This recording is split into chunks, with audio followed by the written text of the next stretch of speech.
How you doing today, Salman? Welcome to the Gnostic Warrior. Thank you, Brother Moe. Thank you for having me. It's an honor and privilege to be on this platform.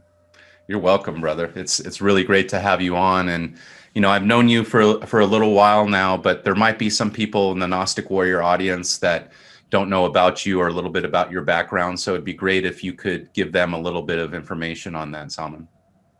Sure. So I came to this country when I was 5 years old, and I started seeing the world, Brother Moe, through many different eyes, such as the heart of a Sufi and the gnosis that we have in our hearts and knowledge. So growing up, saw the Western society coming from the East, and I would always see love in my heart for all humanity, knowing that all paths are one. So I would go to the church on the same day, I would go to the mosque on the same day, I would study the Bible, the Quran, just try to sit with everybody because I know that the truth was fragmented into these different paths. It was all one truth, one mountaintop, and it was different paths and different fragments that were leading up to it. So as life went on, I explored the concepts of being in this country, trying to balance being in my culture, the expectations of what the East wanted me to do, and then what the West wanted me to do. So as time went on in high school, then I started looking into Freemasonry as it was suggested by a friend. And your channels was amongst one of them, which I had learned a lot from. And it was an honor and a privilege that you had played a part in my life too in making that decision. So after high school, I went to college. I finished my studies, handled a business in the Philadelphia area. So eventually, as time went on, I found my way to the Brotherhood. And within the Brotherhood, I seen the concepts of traveling to the East, finding brotherhood, finding knowledge. But just like how we see in any other concepts of groups, religions, and races, there were those that let the lower part of their human nature get the best of them. So there were many instances where I fought against racism, bigotry, and I tried as best as I could to unite the brotherhood, whether we were white, black, Muslim, Jewish, Christian. I saw all of us as one brotherhood. So as time went on, I had ended up leaving the brotherhood in America. I had resigned. And then the brothers from England, United Grand Lodge of England, took notice of me, and my membership ended up transferring over there. And then I went to the East to explore and know that for me going from the West to the East to find light and bring that light back from the East to the West, knowing that there's more to this brotherhood than what the lodge room is teaching you, and the concept of unity, gnosis, and the path of Sufism that I also follow. I realized that everything is teaching you the same thing, and we're all here in this short time together, walking each other home and owing this love and light to each other. So that's one of my goals, is to teach the concepts of knowing, and to teach them the knowledge that they're not finding here, to show that the external, the external part of our bodies, we might look different, we might speak different languages, practice differently, but internally, our hearts, we're all connected with each other as one. And there was a presentation I had prepared that I have the honor of sharing with your audience today. Great, great. And I'll love to see that. And it's really great. I love following you, Salman. Every day you'll do a video stream or a podcast, and it's all about love and light, and accepting everybody. And a lot of us here in the West, whether it's in Freemasonry or it's just, people that are on their own path, they don't really understand that. Yes. And they think of us that we're all different. And, the powers that be, they have us divided and divide and conquer, and Hmm. we all see each other, whether it's, as you had mentioned, the color of our skin, whether it's our race or it's the religion, or maybe it's the sect of, Freemasonry or the brotherhood that we're involved in. Before we get into more of your work and your presentation, though, I wanted to talk about your decision to leave, the brotherhood here in America, and then eventually join the UGLE, and then also travel to the East. How did you become disenfranchised with the Freemasonry here in the United States? So here, when I had first joined, I was putting in all the effort that you can possibly imagine, being participating in a lot of things, and trying my best with the education, with unity, with brotherhood. And I realized that some of the powers that be did not wish to see some of those changes because they want the system the way that it's set up to be. And I had faced a lot of resistance. I had people that had turned their back on me. And I had experienced order out of chaos, which I realized in the Masonic term is that sometimes you have to fall down before you get back up stronger. And I had experienced some of that where I was in a lot of credit card debt. My weight was a lot. I was having obesity problems. And I knew that, you know what, I need to face myself in the mirror. I need to admit that there are some parts of my life that I had neglected and just get myself back together. And as I started improving myself, my ego, my heart, and I noticed the same attraction, the energy that I was putting, loving myself, that's how the universe responded back to me. So we have a lot of these concepts, my brother, that we have God, or what we know as the grand architect. He does send help our way, but we must be able to, our hearts must be open to receive it. And that's when I noticed, like when Batman climbs out of the cave in the third movie, it takes him a while to get back up there, but you have to sometimes face order out of chaos, my brother, because if we didn't go through the difficulties or the challenges we faced in life, we would not be who we are today. So we have to sculpt our rough ashlars so we can become perfect in our character internally and externally. So as time went on, there were good brothers from the UGLE that had reached out to me and that said, we're not going to lose somebody like you. And then they had sponsored me in one of their lodges, which I have the honor of being a part of. And ever since then, I've been on a roll. It motivated me to start my YouTube channel, you being one of my inspirations to do that, to write my book, and to know that there were too many people counting on me for me to just go away like this. And when I had went to the East, I spoke to a lot of the Sufi elders, and the Sufism has been a big part of Freemasonry's history, even though they might not teach it here. And a lot of the Knights Templars were studying with the Sufis, and even the Rosicrucians with Christian Rosenkreuz studied with the Sufis before they brought that light back from the East to the West. So the elders knew my situations because they're highly spiritual beings, some of them are. And they said, you have to not give up on this path. You have to go and reform the Masonic Brotherhood in the West. And because a lot of them are still wandering in the dark in the West, they're just going around in circles like a dog chasing its own tail, trying to find the light, but they're not able to because their comprehension has not extended beyond what the lodge or what their jurisdiction has showed them. So it's about accepting everybody. It's not falling into forms of division or who's right and who's wrong. Because on the spiritual path, my brother, anything that causes division is ungodly. And when those that are on the spiritual path, they say, okay, these people are like this or they're like this, then you already fell into the ego trap. Because one of the 99 names in Sufism, we have the concepts of finding the names of God, just like how it is in Freemasonry. So one of the names is Alahad, which means all is one, my brother. You, me, Jews, Christians, Muslims, the trees, the rock, the soil, the sun, the moon, the stars, everything comes from that one source. And if I have that realization in my heart, then how can I have hate for anybody in my heart, knowing that we all come from the same source, and I will always exist as some kind of energy. I might have been a mineral that went to a plant, then went to an animal. Now I exist as a man. Then next life I might be an angel, and then back to God. So when you plant a tree, like an orange tree, the seed eventually grows up to become that orange tree. When you plant the apple, it ends up becoming the apple. So we are manifestations of the grand architect of the universe, experiencing this reality together. And we're just walking each other home in this short life that we have together. Most people, my brother, they get lost in the concepts that I want a PM next to my name. I want a 33 next to my name. None of that stuff is going to help you in this life. What's going to help you is what good did you do for yourself, your family, and for others that came before you. That is the greatest wealth, my brother. And this life, we take it day by day. And if this was my last message to share with humanity, I would tell you that it's not about, my external appearance or what I have or how much money I have or what kind of car I drive, what kind of home I have. It's about what good did I do for myself and others, because that's the greatest gift of the Mason, is to touch somebody's heart and to help them get some kind of realization. And I even realized this myself, that even I went to some of the most secluded places in Pakistan, my brother Mo, and there were people coming out of nowhere wanting to help me, showing me their love and their brotherhood. I was in London, it was the same thing. So we realized how small this world really is and how we let petty differences divide us by the agents of chaos. And the agents of chaos are malevolent beings that exist in all race, religions, groups of the world, those that operate from the lower nature.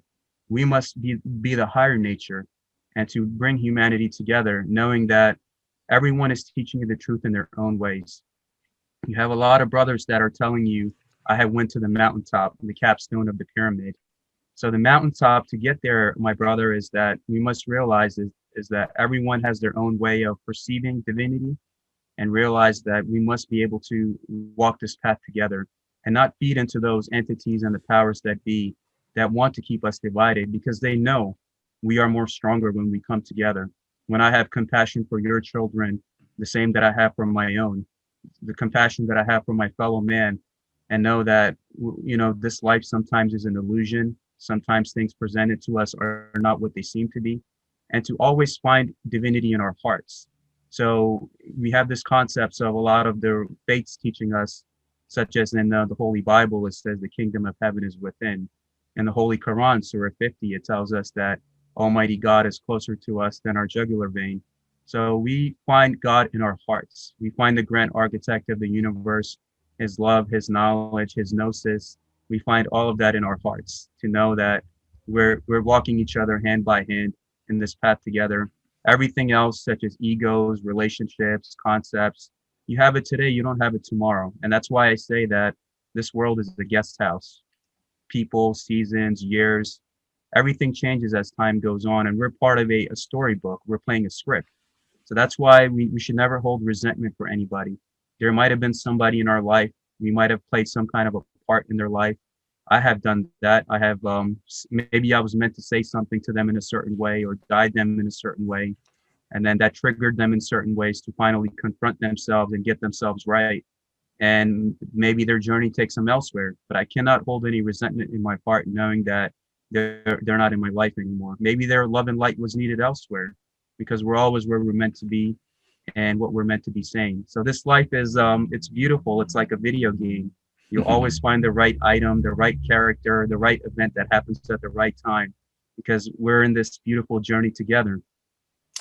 Definitely, brother, and I really enjoy that explanation that you gave. It reminds me of what Freemasonry is about. We're supposed to be living stones and examples for our fellow man, our fellow brothers, fellow sisters, whoever that might be out there. And one of the things that we have here in the West, and I feel that we've been pushed in this duality, almost inverted. I didn't have these spiritual teachings when I was younger. Our schools are completely void of them. It's all about materialism, about getting ahead, about business. And you see where that's gotten our country here in the United States up into this day. And, there's a severe spiritual crisis going on. And I've had that all throughout my life. I went, I believe, into the darkness. I believe I wasn't born that way. I believe I was confused, looking to all my elders for help, for wisdom, and not finding it, and finding hypocrisy. I was born Catholic, and would go to church, and, I would learn these teachings and they would be great. But at home, it would be the complete opposite, of what we were being taught. So I became disenfranchised with that at a young age, and I know a lot of people here in the West do as well. So you'll find there's a lot of atheists here and people that think, religion, whatever religion it might be, is a joke, and it's just made by some people who wish to control us and stuff like that, which I disagree. I used to go into that camp and became somewhat of an atheist. And now I went full circle once I got into Gnosticism. And I would say I also went to the East, and found out where I came from and my ancestors. I had no idea. And that led me to teachings of philosophy and understanding, what was going on and reading it, and then starting to understand wisdom that I never was taught as a youngster. And then understanding that's what I really resonate with. I don't resonate with what I've been told or this world here in the United States of America, or how we're supposed to live. I felt cheated.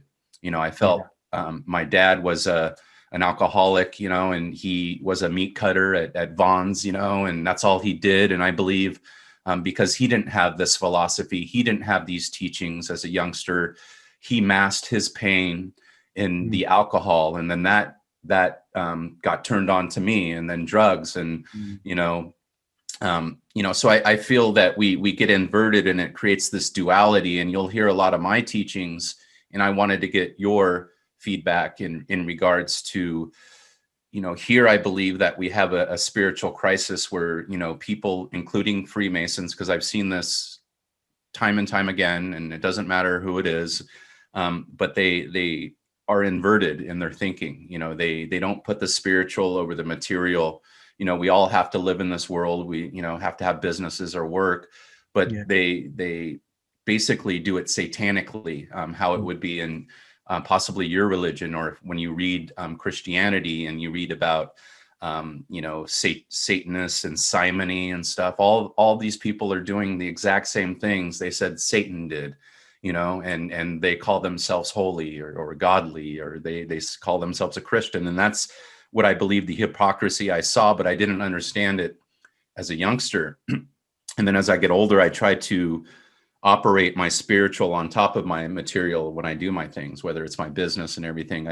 I call it, I try to put people, their spirits, their souls before my money, when I'm doing my things. And that, just so you know, is a battle, because the guys that are doing it, profits before people, they're always winning me out, right? Because they lie and they cheat. And Yeah. so in any event, one of the things, the concepts that I came up upon, because I believe that we've been, inverted and satanic, is that there's this spiritual darkness. And I believe, like you, that we're all one. Yeah. But I also believe that when people get possibly inverted, and I think I'm opening a new concept to you, that they are serving a different God possibly. And I wanted to get your thoughts. Is there any type of thing in Sufism or in Islam or your history and religion that talks about people possibly that, we all have the same heart, but they're not operating from the same heart? Yeah, It's that's correct. possibly a heart that might be from their stomach. So the Greeks had a term called cardia, the heart, the center, though. So when you research the term, they were talking about, where does the true heart of the person come from? For you, Salman, it's from your heart. I could tell, bro. When I talk to you, I feel good. I feel tingles. I feel happy, right? And then the other people, growing up here in the United States, and a little bit about my background, I've been around the block. Yeah. Unfortunately, I've done drinking, drugs, alcohol, prison, jail. So I've been around who they might call in other religions people that are demonic or unspiritual, or maybe they follow Satan and the devil, Mm. right? And I didn't know at that time what I was dealing with. And now that I am where I am now, I feel this energy from these people. So long story short, what is your take on that? Meaning the people that follow the darkness, not knowing it, and they've been taken over possibly. Yeah, so in Sufism, the word Sufi coming from the word Sophia, wisdom, and also from wool. So to be a garment of purity, to be in a state of purity at all times. So we believe the fallen angel Iblis, who's known as Lucifer in the West, he had worshipped God for thousands of years. He was teaching all of the angels how to read the holy books, how to read the Quran, all of that stuff. And one day he came across the third realm, so the realm above the fourth dimension, where Almighty God or the Grand Architect has the Emerald Tablet, where all of the knowledge is inscribed. And Iblis saw that 1,000 years from now, somebody is going to disobey God. And he was shocked that who could that be? And he did not realize he was foretelling his own demise.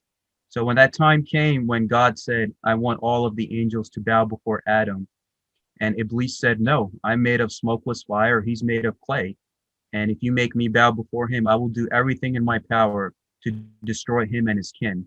And that's when God had cast him down to the lower realms. And that's when Iblis said that I will do everything in my power to destroy your creation, because God said that man is my greatest creation. I'm his greatest secret, and he's my greatest secret. That's why God is in our hearts, because we're his conduits.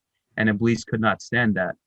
So in the time that we're growing up, there are times when there are those beings that are walking around, because you have good and bad in all races, religions, creeds, and groups. that internal warfare between the light and the darkness that has been going on for thousands of years.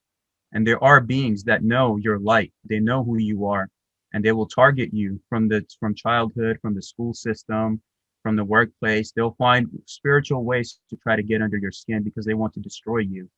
And what we've been sent here to do is to basically help each other and recognize that, because if we were created in the image of God, then we are perfect, like the grand architect himself. But it's the flaws of this society and the flaws of the battle that we're in that try to put us down. And that's what we see, my brother, is that all of these religions are teaching you the same thing, but you have those on the top that want to maintain their perversion and their control because they don't want you to come together. And that's who the Prophet Muhammad was too. He was a widow's son. He had lost his father at the in his birth, and up until the age of 6, he was raised by his mother. And his concept was the same: to become one ummah, and becoming one ummah is becoming one community. So, and we'll have those elements of the agents of chaos that even exist in Freemasonry that don't want people to come together. Everything has to be crossed and confused and inverted. And everything, we have to be the representative of that light that's holding this world together. And you have played a role, my brother. I have played a role. Others have played that role, and we will continue to do so. And in the West, it's unfortunate that a lot of the organizations here are a reflection of the society they inhibit. So, the craft in the West being one of them. That's one of my missions in my life, is to eventually show them the real light, show them the concepts of unity, and to know that I will never give up on them, because I know what the true craft is by meeting the elders in the East. And I know it's my job to get things right over here. And to know that in reality, Brother Moe, we all have to heal our inner child, because the human heart is the most thing that's under attack right now, especially in the West, with the concepts of relationships, jobs, how they tell you to lie just to make a profit off of a job. I could never do that. I had one of my Sufi friends, and they had him do one of these jobs, walking around town and trying to sell something to people. And he said, I can't lie to people. I'm not going to do this. But when we're in that state, my brother, when we need nothing and we expect nothing from this society, that's when the grand architect actually gives everything to you. So it is kind of like opposite how it works. So I never chased after money. I never chased after women. I never chased after any of that stuff. And the grand architect of the universe, he knew my heart, he knew my soul, and everything was actually given to me. Like how King Solomon, when God asked him, Solomon, what do you desire? And he said, God, I only want wisdom. And just because he said that, he was given everything else in return too. So Amen. when we're in a state, when we're like that, Brother Moe, everything is given to us. And it hurts me and it breaks my heart when I see some of the women here that are, jumping from one man to another, not taking the time to heal themselves. And I tell them that I have love for all of you, and I want you to heal yourself. I want you to take care of yourself first, and not go on a path of self-destruction. Same thing with the men. Take time to honor your families, honor yourselves, and not be in the gratification of the lower nature where all you desire is the fleshly aspect or the sex or anything like that. That's why we have so many etherical cords attached to us. Same thing with the alcohol. In Arabic, that's al-ghul, the demon, al-kuhul, that, you open the bottle and you have these entities that take over your physical vessel. And when you wake up, you're usually in regret, and you're like, oh, I shouldn't have done what I did, or maybe I could have said something better, because that was not you. And we have a society that promotes promiscuous, like, women and men being promiscuous, drinking alcohol, not honoring thy father, thy mother, their relationships, your neighbors. We're all one. And when we're in a society where they tell you just throw him under the bus, throw this person under the bus, who cares about them? We can replace them easily. And that's when you'll be on a path of self-destruction. And that's why this society is in a moral decay, because we averted away from what the grand architect wants us to do, which is to love each other, respect each other, build each other up. And those are the Masonic principles. And a lot of what this country was founded on, the Masonic States of America, they're not following that. They're not following any of that. You can even go to the Supreme Court. They have a statue of the Prophet Muhammad outside of it, because we honor all of the lawgivers in our life. We have Jesus in Mark 4:11 that said that some of you will get it and you will be taught the mysteries, and the people on the outside, they would be taught in parables. Moses had his companions. Muhammad has his companions. So we need each other. You know, we have these egos and divisions that tell women, I don't need no man. I'm better off lonely and in isolation. Or, you know, they have this concept that I have everything. A man comes in, he's going to take over everything. A man has a different concept where he's divided from the woman because they want you to be like that. They don't want you to come together and be in unison with one another. Because when you all come together, that's when you create something beautiful. And your external reality, you manifest it from the internal heart. And if enough people, my brother, get their hearts right, the internal frequency of their temple, you will manifest that out into the external world. Just like how when we're praying, you know, on our mosque, we say give salam to the right and salam to the left, because the two pillars are next to you, and you are the temple yourself. So you have to honor thyself and honor your heart, your habits, think good, know good, do good, practice a good, clean life, and all those concepts that have been taken away from you, your inner child, your heart being hurt, something happened in your childhood, give a chance of forgiveness. Let the concept of letting go. Know that there's something good ahead for you in this life that has been prepared for all of us with the roles that we've been meant to play. And just to wish well for everybody. And I know so many men and women right now that are suffering extensively on top of what's happening now with the pandemic, and now it's added stress on top of what they were already dealing with in the, you know, so-called normal. And we have a concept where this system is not designed to give you a break.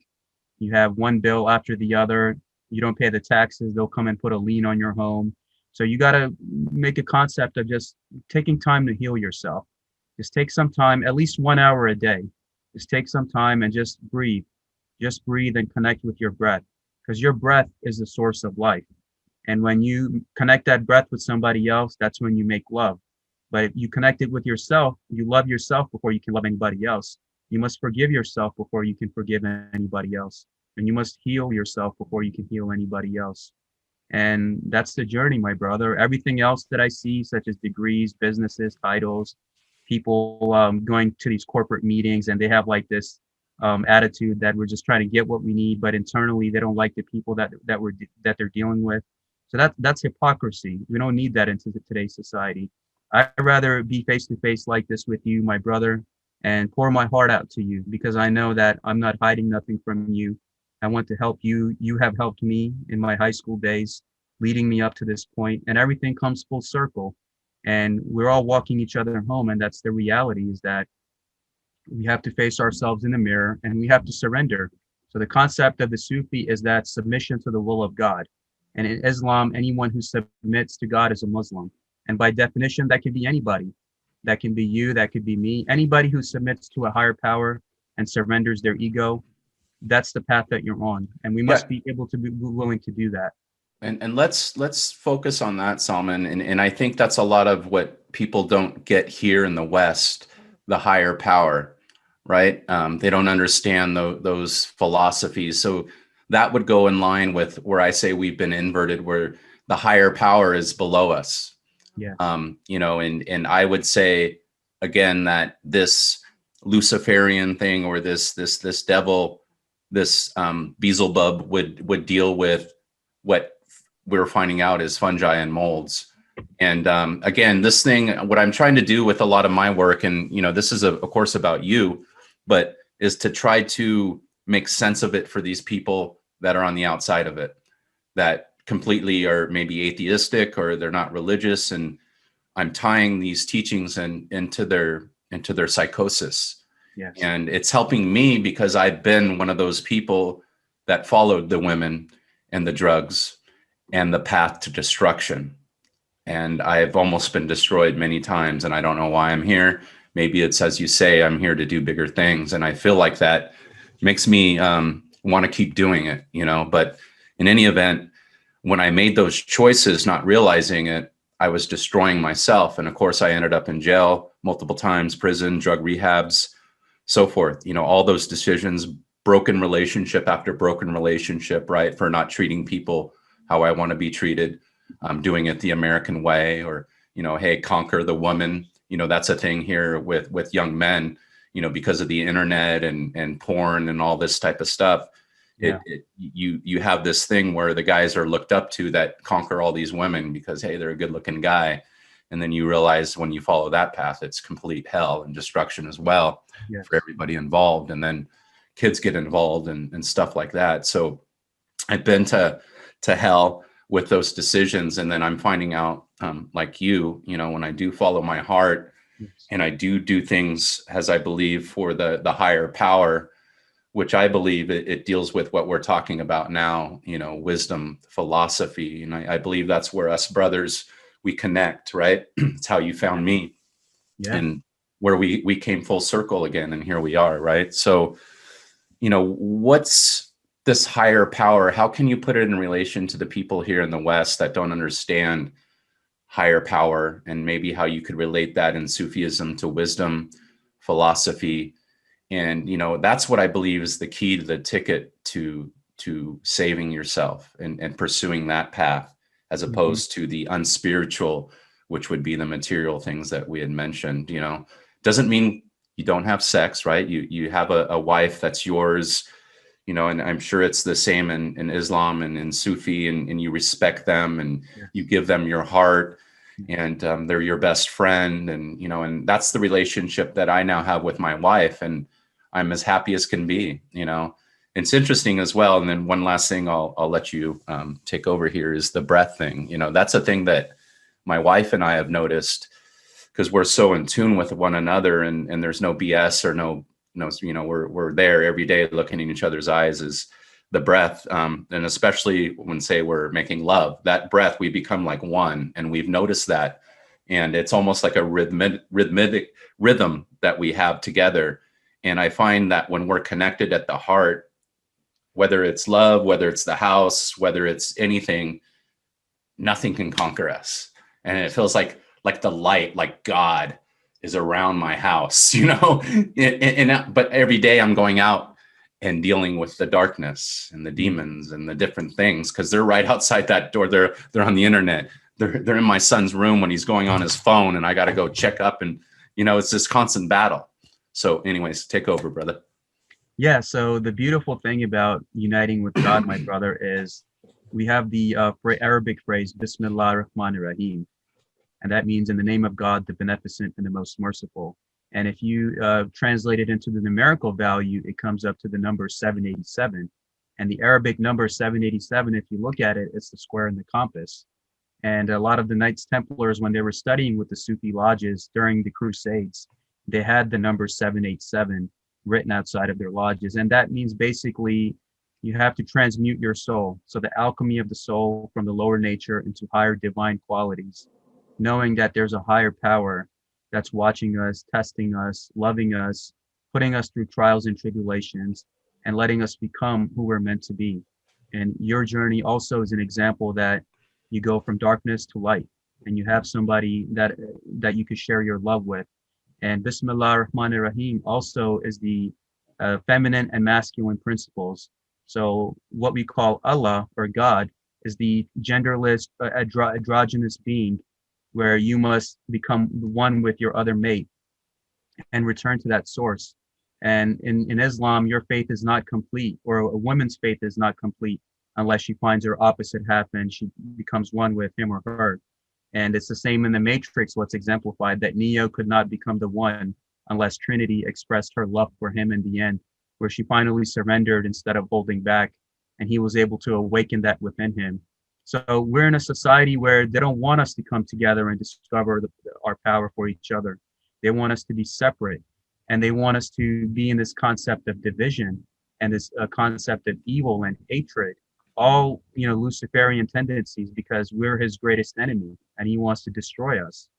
So we have this concept of even what you're doing, God's work, by fighting the mold, fighting a lot of this demonic artificial intelligence that we even see exemplified in video games like Resident Evil 7, where the main character goes in the house and all these people went crazy because of the mold in the house. So a lot of this stuff, there is truth there. And you are one of the you know, the light givers and the light workers of the grand architect of the universe that's here to spread heaven on earth. And basically, we realize that, God says that in Islam, Prophet Muhammad said, you have to die before you die.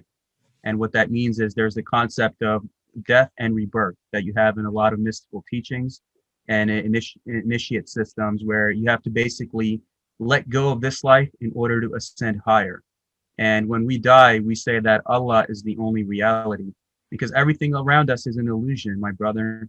You and I are conduits of that one source.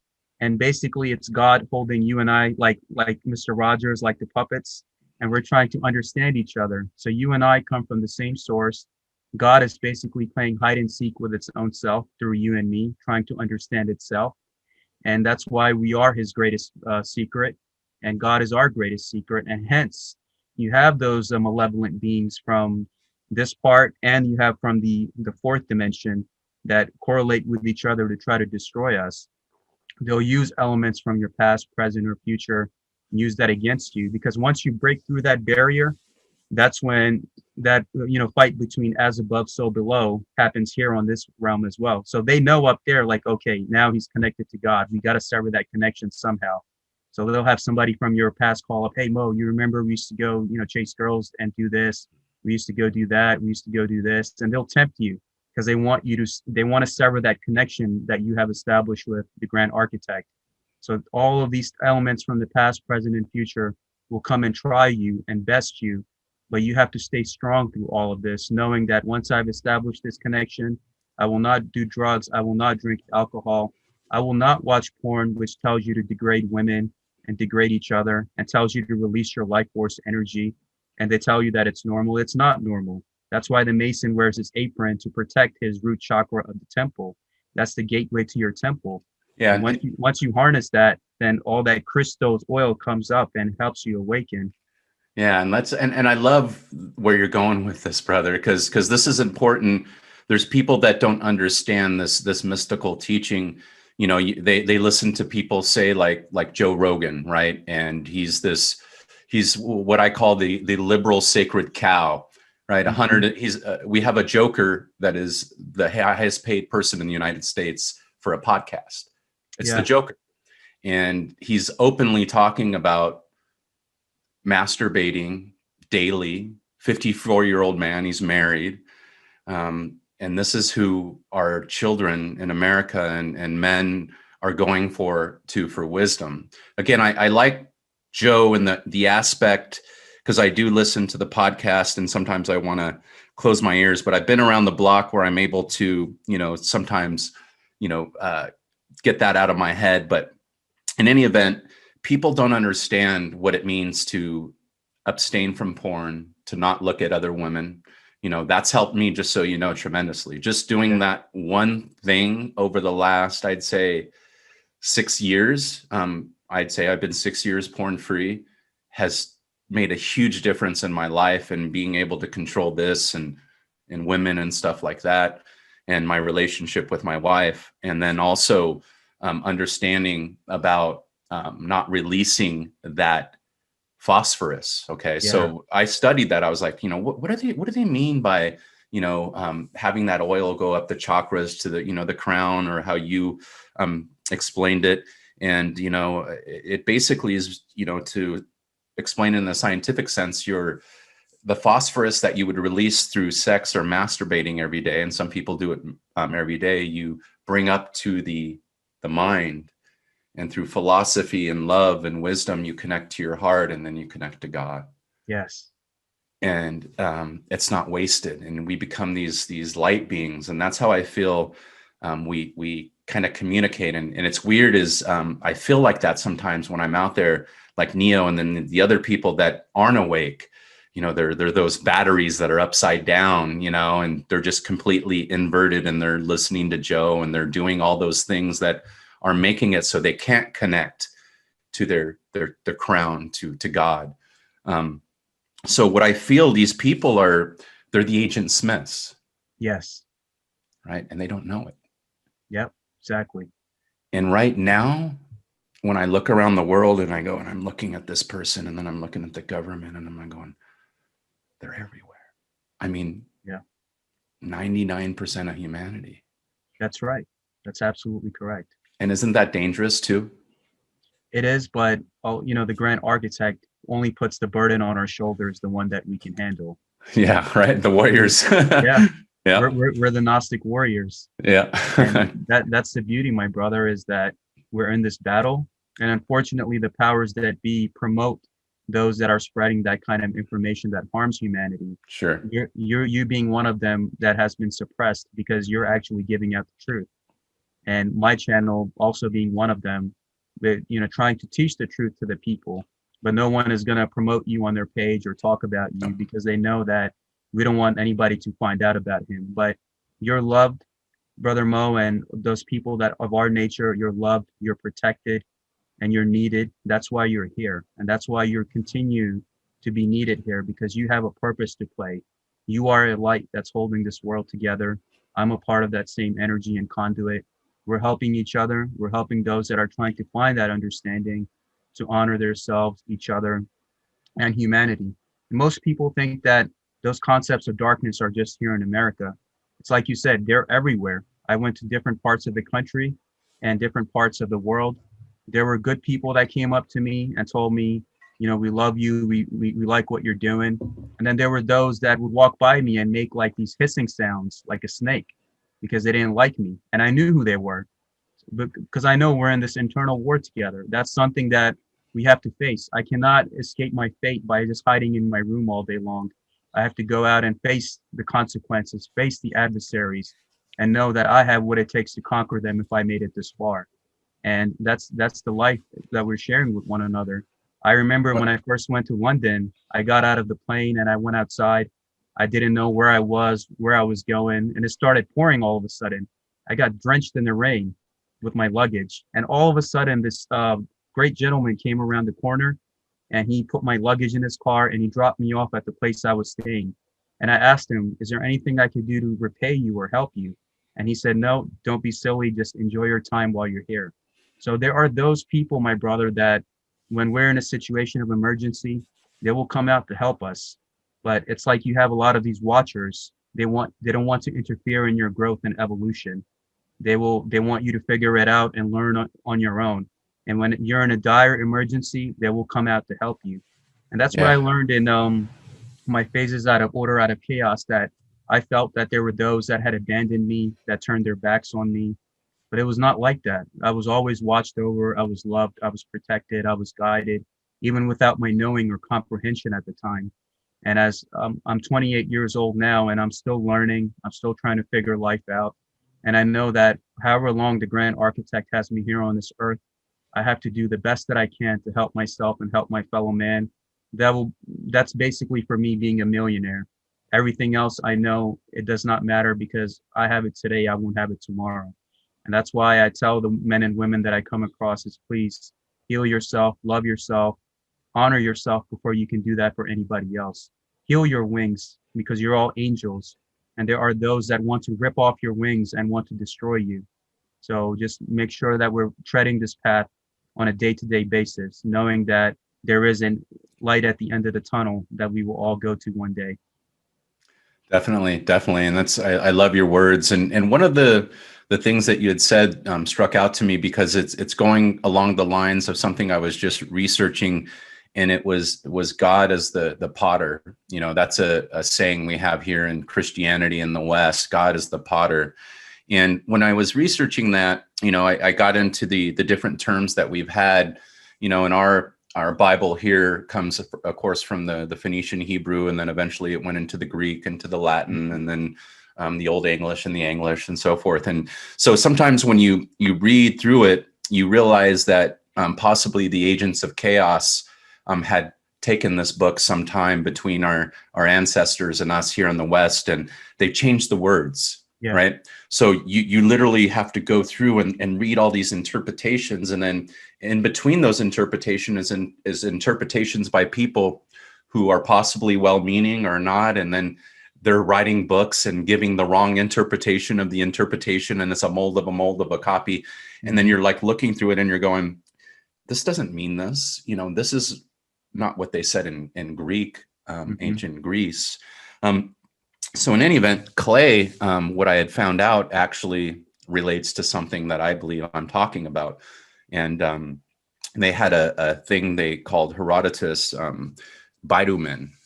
which is interesting, because bitumen, you'll look for the definition of bitumen, and it'll be told, on Wikipedia, it's asphalt. It's like a mortar, and I'm like, mortar, that doesn't sound right. And then I came across this concept that is used interchangeably for it. It's called Bible slime. Yeah. Slime, right? And slime is connected to bitumen, and then Herodotus, when you read his, the father of history. So I was like, maybe I should read him before I read, this person or all these people in between. And Herodotus tells us that it's basically the product of decomposition of vegetables and animals. Mm-hmm.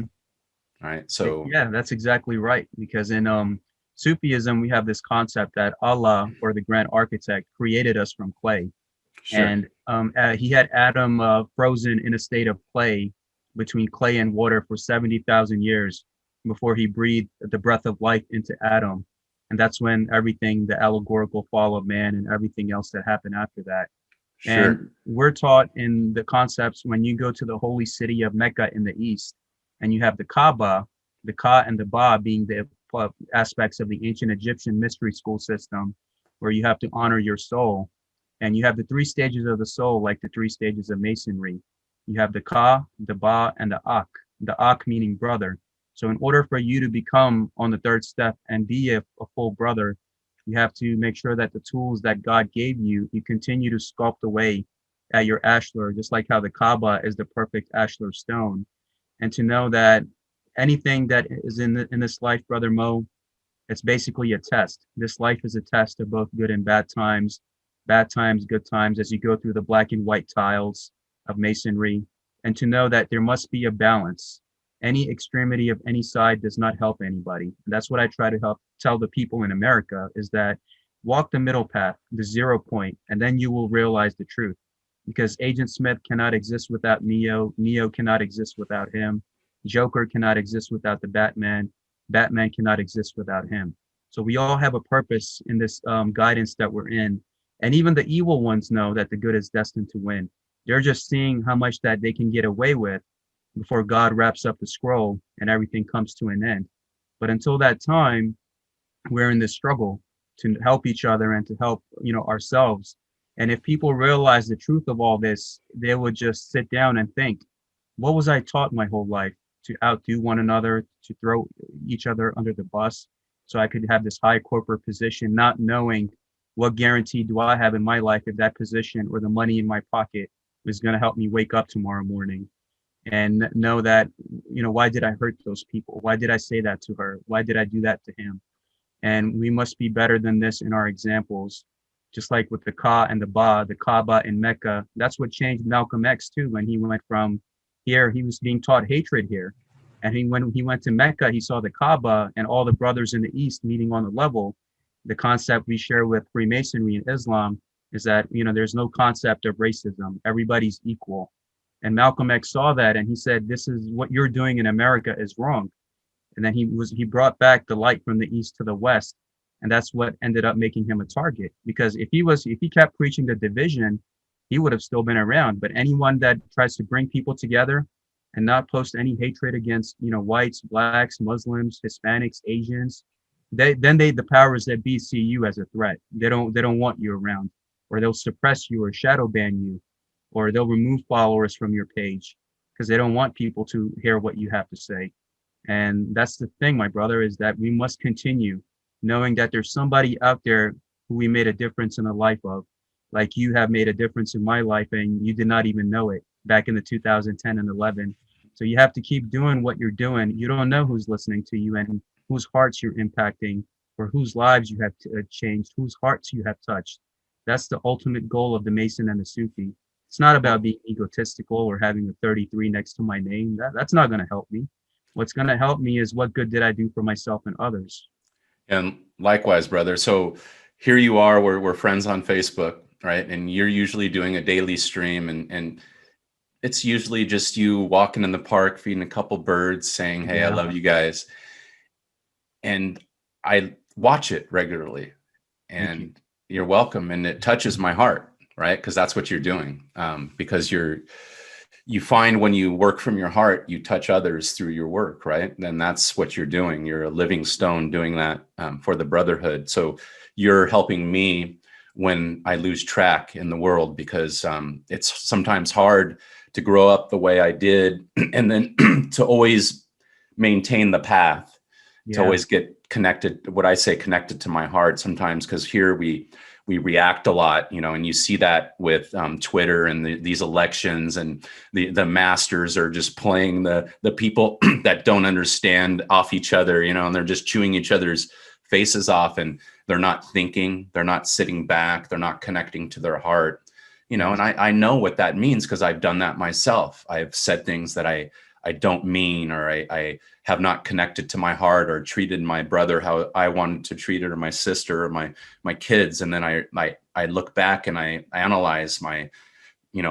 shame. Why did I do that? And it's always because I just reacted. It was like a gut reaction, not putting my heart before what I was doing. So anyways, you helped me connect to my heart a lot. So thank you, brother. So your work is touching us. And I see the comments from, the brothers around the world thanking you and stuff like that. And everybody likes Salman, and which is great. And sometimes I feel like we all have different roles. Like, this is your path, and then mine is not the same, but I'm to use my heart, but also be a warrior and be more on the front lines, as opposed to going into those houses, writing about these dark subjects that I write about sometimes. And, the reasons that I write about them, because of the people suffering, Yes. the problems that I'm having in my own family, and trying to understand the psychosis of the United States of America and in the West, and then realizing it's a spiritual psychosis. And this is the reason why all these people are doing all these things, whether it's the food they're putting in the body, or it's the drugs, or it's the porn, and they don't even realize it. And they're becoming Agent Smiths, or they're becoming demonic, as we would say in Christianity. And I believe we have a crisis in this country beyond epic proportions. And this crisis, this economic, this COVID, this everything is actually putting it on steroids rather than it getting better. Yes. And if you read all the statistics, and I'm going into houses actually right now where literally there was a house I went into, just a short story. They basically were a couple, and they lived fine in San Diego. And then the crisis happened. They lost both of their businesses, and they ended up doing methamphetamine. And then the house flooded, and they didn't fix nothing. And they were literally living in this filth and mold, and they ended up losing their minds and having a divorce. And literally 8 months before, they were allegedly a happy family. Yes. So I just want to kind of give you a story to put it in perspective of what I'm seeing and what I'm going into, and seeing it in real time. These people change from our fathers and our mothers and our sons and our daughters, who we love and still do, into these people unknowingly, where they're giving themselves up to darkness. And I feel, the alcohol is a big factor. And then we have all these drugs here in the West as well. So, there's a lot of people that are going to be listening to the podcast, especially here in the West, where it's okay to do all that. Salman, it's okay to drink a little alcohol, or a lot of it, or do a little drugs, and have a little sex, and not be married, and go look at porn and stuff like that. And what I realized is, the more that person does that, the more they get inverted, and this darkness, this satanic, whatever you want to call it, or you could just say it's the fungi, starts taking them over completely, and they don't have the ability to even think. Sometimes I could say, and that's a lot of people right now. So what do you feel about this spiritual crisis that people are having? And is there any advice that you can give to the people out there that are playing with darkness and don't understand what they're getting into? I would tell them that be honest with yourself, and know that there's always a chance for redemption and forgiveness. And we have to return to our childlike innocence and state for us to ascend to the higher realms. Now, there's a great movie by Nicolas Cage called The Knowing. And in The Knowing, the world is about to be destroyed. But when the angels come down to collect humanity, they only take the children with them, because they still had their innocence intact. and they take them to this Eden-like realm under the tree of life so that humanity can repopulate again, but in a nicer way. So what that is showing us is I had my family, I had people I've been around. They always tell me, Sal, you have a child like mine. You always act like a kid. I said, you know what? That might save me in the end because I never saw anybody in a hurtful manner or someone that I preyed upon. Any woman that I looked upon as a flesh and meat, any man that I looked upon that maybe I could get over him and get some money out of him or get some benefit out of him. That's the society we live in. They see a benefit out of you, and when they get what they want, they throw you to the street like a piece of trash. We have more value than that as human beings. And when a child looks at somebody and he smiles with the innocence and the love of a child, not expecting anything, not desiring anything, not plotting anything, return to that state of forgiveness. Even if you've been through any negative situation, such as drugs, porn, unmarital sex, anything like that, just look yourself in the mirror and know that you're forgiven, you're loved. There's beings around you that have helped you survive thus far, and you do have a chance. And your eyes opened up today because you still have a purpose to play and you were needed. If you were not needed, your eyes would have not opened up today. And I tell women, look yourself in the mirror. You're beautiful. You're loved. You're an angel. In Islam, they tell us that heaven lies at the feet of your mother, and you have to honor your daughters, your sisters, and your mothers. Same thing with the men. The men are the foundation that hold everything together. We must be the protectors of our women and not let a lot of these societies abuse them or degrade them or humiliate them, because they are also our mothers, sisters, and daughters. So we have that concept where we must look upon each other with the face of innocence. And that's why we say that, Allah is the only reality in Sufism, because everything else is an illusion. And once you get back to that, you are forgiven. Even if there were chances that you were in a bad life, God loves you 70 times more than the love of a mother. And you know how much a mother loves her child, and she would defend him and his weaknesses in front of the father, or she would hide his faults. That's God for us. And in Sufism, the moment you surrender yourself and the moment you submit to the higher power, and that's like the tarot card of the fool. The fool is looking up with a childlike innocence and smiling at the divine, knowing that I given my heart and my will to the divine. And I tell the divine, use me as you wish to do your work. Once you make that intention and put that intention out there, everything in your life is going to change overnight, because the more you run away from your problems, the more you run away from yourself, the bigger the damage is going to be done. So you have to know that you are loved, forgiven, and the state of unconditional love that you will be provided once you surrender all of those things, and everything that you wish to manifest will be given to you times 10.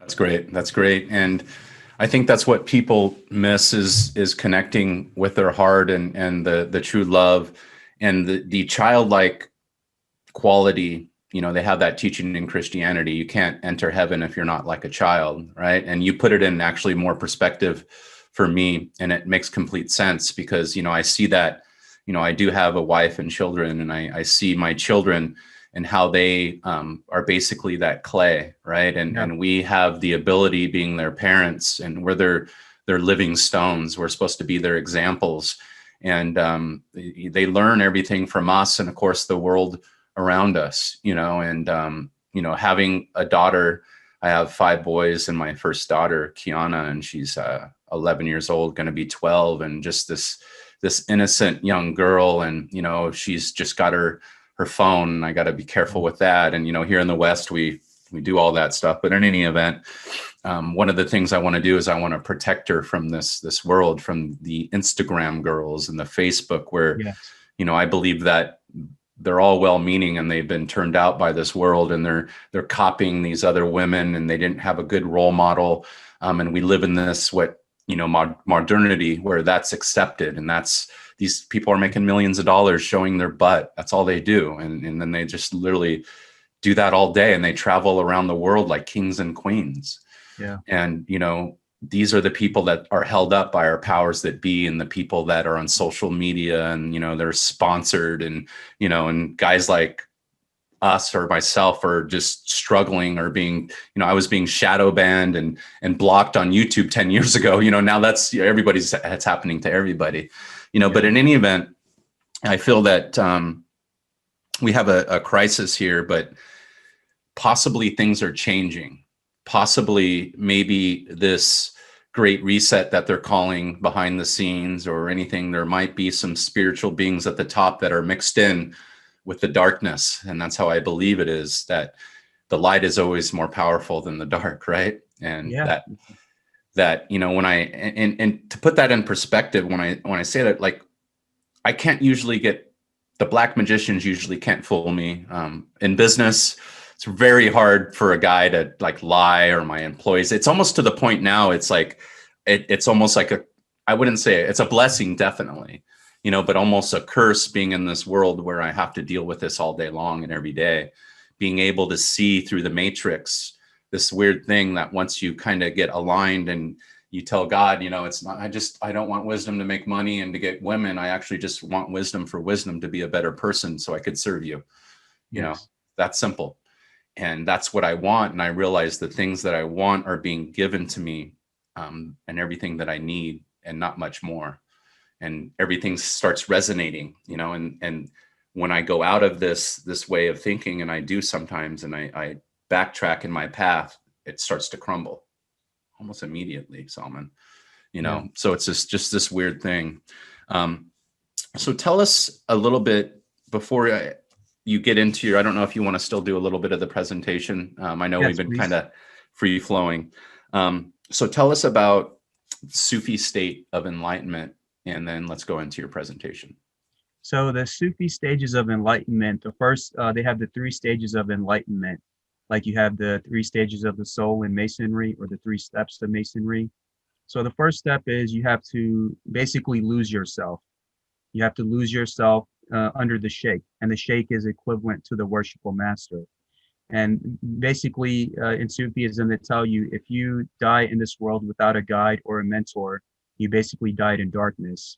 So just like how you had all of these great apostles and messengers that had their companions and friends around them, we also need our brothers around us to help us walk to that path of enlightenment and to get to the mountaintop.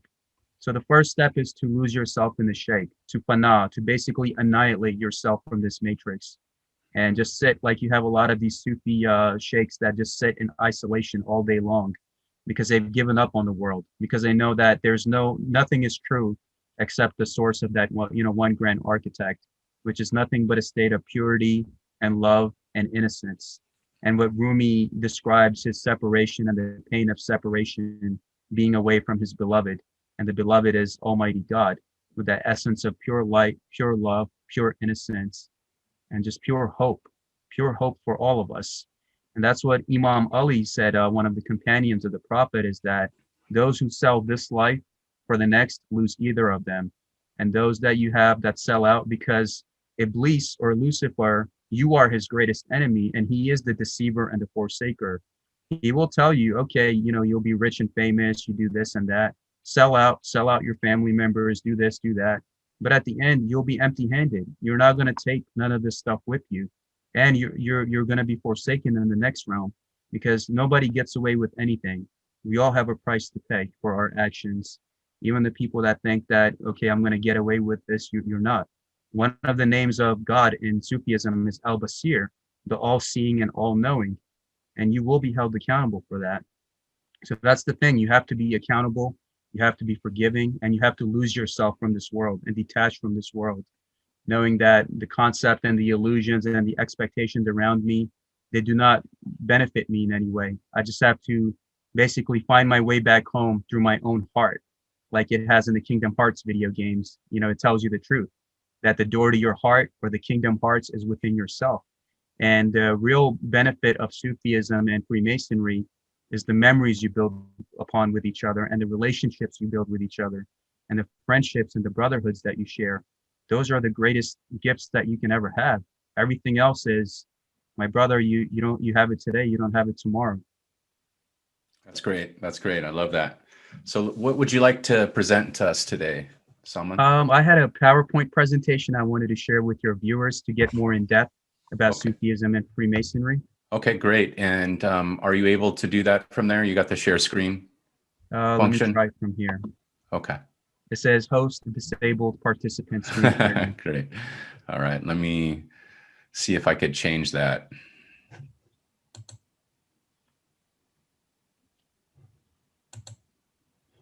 All right, try now, Salman. Oh, here we go. Awesome. Okay.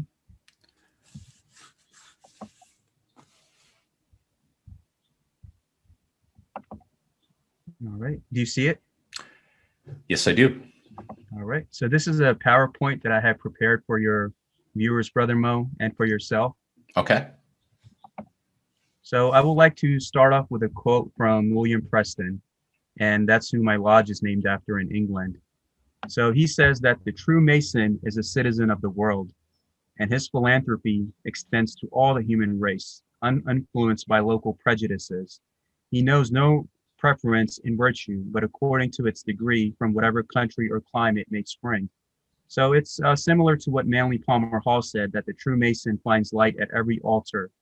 And what I say is that the truth, or what the truth is, has been fragmented into these different paths, and we must be able to learn from everyone and apply those teachings from our lives. And that's what I tell the Masons here, is that when you say all men are equal, and you go on Facebook and post something against Islam or post something against somebody's race or politics, you're creating division. You must be the better example than that, because when the general public looks at you, you must be able to teach them through your actions, not your words. It's our actions that, and leading by example, is what will teach others in our journey. So when you have the concepts of the 3 stages of the degrees, first one is you fight the ego and come to light. So in the Holy Quran, Surah Nur, it says that Allah, or the Grand Architect, brings from darkness to light whom he wishes. So there are sinners that turn into saints, saints that turn into sinners. That happens overnight with the will and pleasure of the Grand Architect. So first, we must be able to surrender our egos to know that we have a higher purpose, my brother, that we're meant to play in this life. Yeah, And let's stage, yeah, I'm sorry to interrupt. I just wanted yeah. the ego, a lot of people have, I believe, a misconception here in the West. So, you know, what I would say to the audience, the ego, your selfish human desires, those would be considered with your ego, and coming to the light would be to the philosophy and to God's will with your life, rather than the human desires. Okay, go ahead, brother. Yeah, thank you. Okay, great, awesome. So the second is the Tarika, that is to unite with the Grand Architect of the universe. So the Tarika being is that when you join the Sufi order, you have what you call tarikas. So you have Murid, you have Naqshbandi, you have Inayati. So just like how you have different Masonic jurisdictions that are out there, you also have these different tarikas or Sufi orders that are helping you unite with the Grand Architect in their own way and their own practices. The third is Marifa, the third stage of Sufism, which is the act of know thyself and know thy Lord. So when you know yourself, you know your pains, your weaknesses, your strengths, your light, your love, that's when you will know God. The example, when every time Nia would go to the oracle, she wouldn't tell him anything. She said, what you want, you already know, and point to the sign above him that said, know thyself. And the Sufi is trying to get to this fourth realm, to become one with the Grand Architect of the universe. First realm is this first realm that we're in, which is matter, earth, water, air, fire, and ether. So the aspect of knowing God and the world. When you transcend that, then that's the fourth dimension, or the astral realm, where a lot of these beings operate, such as the jinns, the angels, heaven and hell, cause and effect. So as above, so below. So if there's a spiritual war taking place here, there's also one taking place up there. And your higher self is dealing with you in your 3D flesh body. And we must be able to resonate and connect with that higher self, so we're successful in this realm and the realm above. So we can get to this place right here, which is pure essence. Nothing exists there except just pure love, pure energy, and pure light. And that is the ultimate goal of the Sufi, is to get out of this flesh and this suit that we're in, to get back to where we originate from. So just like how you have the pillars of Masonry, you also have the pillars of Islam. So the concept of Tuscan, Doric, Ionic, Corinthian, Composite. You have the pillars of Islam, which is to first surrender to God in whichever way you might perceive. and be in a state of prayer and forgiveness always. So you put that shield of light and protection around you. We have the concepts in Christianity as well, such as doing the Lord's prayers. And the more time you do it, the stronger the shield around you will get. So at the same time with the prayers, fasting to abstain from the world and to isolate yourself in a way. Pilgrimage, which is to basically travel to the east. The Mason is always traveling to find more light from the east. And almsgiving. If there's anybody that you know deserves help, you do what you can without jeopardizing yourself or your family to help them. Because, you helping somebody else, you're helping yourself in return, because you and I, we're the same. How the Rastas say I and I, because we're all part of that one grand architect of the universe. And how in the holy books, God always, when speaking, refers to itself as we. It's not I or my or me, it's we, because it's you and I both. And the concepts of jihad. Jihad is basically fight against yourself, the struggle against the self. And if you can defeat your lower self, then you have done the greatest jihad that there ever is to conquer yourself. So that's a comparison that I found between Sufism and Freemasonry. Now, before the existence of the heavens and the earth, the Sufis believed that there was the light of Nur Muhammad. A lot of people, when they hear Muhammad, they think of the physical prophet that existed in the 6th century. But the light of Nur Muhammad is what many spiritual schools of thought call the source light, or being one with source. So before the existence of the heavens and the earth and the sun and the moon and the stars and the planets and humanity, there was this light of Nur Muhammad. And the Sufi realizes that if we all come from that one light and that one source, how can I have any hate in my heart for anybody? Whether he be white, black, Asian, Hispanic, Jewish, Christian, Muslim, we all come from this one source. And that's our goal, is to return to this one source in the spiral. That's why you see the Sufi dervish, he's always whirling all the time. And Rumi, he had whirled for 60 hours straight in order to realize the fragmented holographic reality that we're in, and to know that this is the only reality. Everything else is an illusion. Yeah, and let's on the Sufi dancing, you see a lot of different cultures, and I wanted to bring up, because some people, here in the West, they might not understand these concepts, but you see this happen. I think in ancient Greece, they used to dance around fires, the pyra, the fire, and then also, of course, the Native Americans here in America, and they would dance around the fire and do their dances, and sometimes they would do it for hours and hours and get into trances. And they were to connect. So it's just interesting. So I wanted to kind of relay the Sufi twirling dance, which I love watching. And I've seen many videos, and you could just literally just watch it and watch it for hours. But I've always wanted to do it, but I never have. Have you done it? I haven't done it. There's a lot of commitment and dedication. Oh, you can't just do it. Okay, gotcha. Yeah. Again, there's a spiritual thing happen here. It's just not like you just start dancing. So, okay. Yeah. So you just don't become one of those twirlers. You have to train to be one. Yeah, you got to basically work your way up. So that way, interesting. If the sheikhs knows that you're worthy of that path, then they put you on the training to become that path. So it's basically cool. Like Freemasonry, where you try to do as good as much as you can, and then some of the higher ups, they'll tap you if they find you worthy for the special positions. Interesting. So the next slide, Brother Moe, is what is the goal of the Sufi and the Mason? So the goal of the Sufi is to become one with his beloved, the grand architect of the universe, and to become better, adab, your character. So in his character and being to honor self and humanity. The goal of the Mason is to believe in God, honor his brothers, smooth his ashlar, and be a better man. So 2 paths and 1 destination. So the concept is that you have to just honor yourself, honor your family, honor your brotherhood, respect everybody, love everybody, and forgive everyone, no matter what race or religion. And anybody that's not operating from that viewpoint, he is not representing the brotherhood correctly. If there's anybody that denounces anybody, or goes into the ego trap that I don't recognize you, or they fall into these political aspects, they are letting the Iblis or the Shaitan get the best of them. They're trying to divide humanity.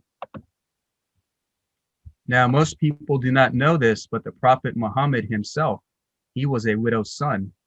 He had lost his father at a young age and was raised by his mother, a widow, till the age of 6. He said, I have come to perfect the adab, character of mankind.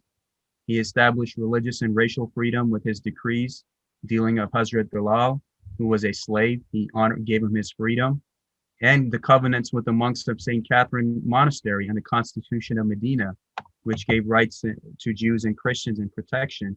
And he instructed mankind to become one ummah, community, and be on the level. So the concepts that many people, because the agents of chaos will not show you this on the news networks. They will tell you that Muslims are supposed to hate Jews and Christians and we're supposed to be enemies.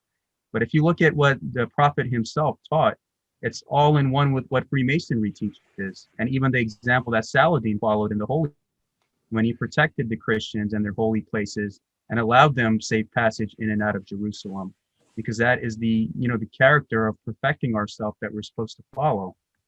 Yeah, and to concur with what you're saying there, Manly P. Hall, there's a couple of writers, I don't know their names right now, but they do say that Allah and Islam has been slandered in our modern day writing. And so a lot of the things that we hear in the West is actually slander.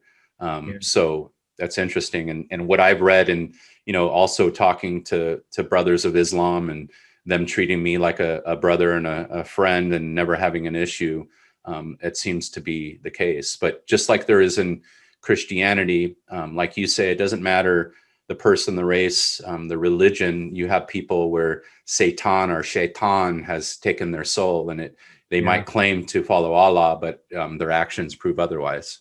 Yeah, that's right, my brother. The duality and the concepts of evil and good, we're fighting with it in all countries, races, and religions. Sure. So, I thank you and allowing me to, share this bond with you. It means a lot to me. Definitely. And, the concept, Brother Moe, is that we have the 99 names of Allah, just like how the Mason is searching for the missing name of God. You also have something in Islam, which is the 100th name. And we believe that that's something that you can only find out from your heart. Only your heart can answer that for you. You cannot get that from anywhere else. And just like how the Mason is trying to find himself in his journey.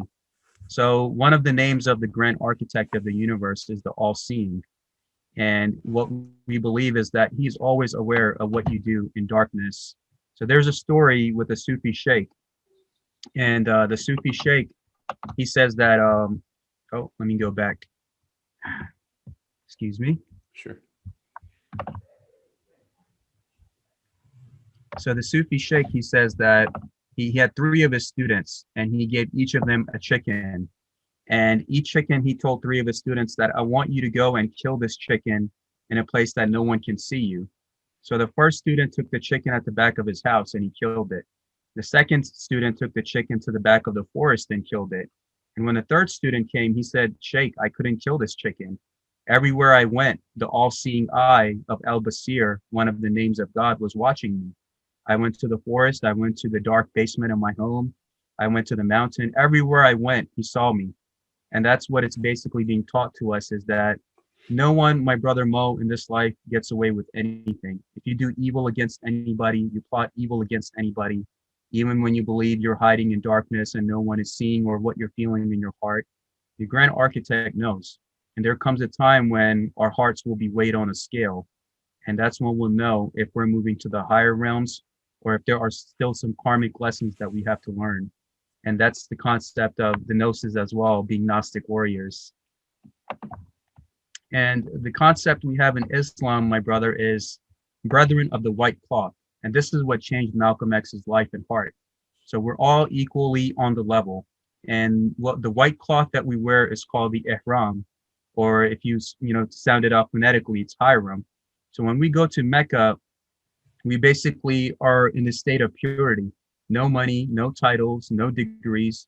All the brothers are dressed in the purity of the white cloth, like the white lambskin apron of the Master Mason, and to love and respect each other equally, no matter what your race or background. And if I see another brother Mason wearing the lambskin Master Mason apron, I get so happy, like I found a long lost friend, and I go and hug him and ask him, how are you? How's your family? The same thing that we have in Mecca for the Sufis is when they travel to the east, so traveling east to find light, they go to Mecca and we all meet with each other on the level. And that's what changed Malcolm X, because in America, he was being taught hatred and division, and that's not the case. So another concept we have is the memento mori. And in Freemasonry, you see a lot of brothers that use the skulls as a fashion now. They have skulls everywhere to remind them of their mortality. So in Islam and Sufism, we believe that every soul will taste death. That is something that we cannot escape. And that's what the Grand Architect says, that we test you with evil and with good as trial, and to us you will be returned. And that's the concept that I found similar in Freemasonry, is that people think that they're invincible, they're millionaires, or they sold out to the shaitan, they can get away with everything. Nobody gets away with anything. If you did evil against yourself, you lied to somebody, you lied to your fellow man, you plotted against your brothers and sisters, you plotted against humanity as a whole, you will pay a price for that. That's why, our spiritual ancestors, or the guardians that sent us here, they sent us here to hone ourselves through the good and evil, and not to sell out. We came here to help each other and love each other as brothers, and not to fall into divisions of ego or the lower nature. So that's what we're reminded, that every day death can come to you. And that's the concept that I found in Islam and Freemasonry, is that the Muslim is not afraid to die, whether in war or in other places, because he knows that the realm after this is the real realm. And this illusion that we're here in, we're just here to help each other hone ourselves physically and emotionally and spiritually in this journey back home. So, how you have the Masonic altar, Brother Moe? You have all of the holy books on the altar, giving the same respect, and they're all treated as the volume of the sacred law.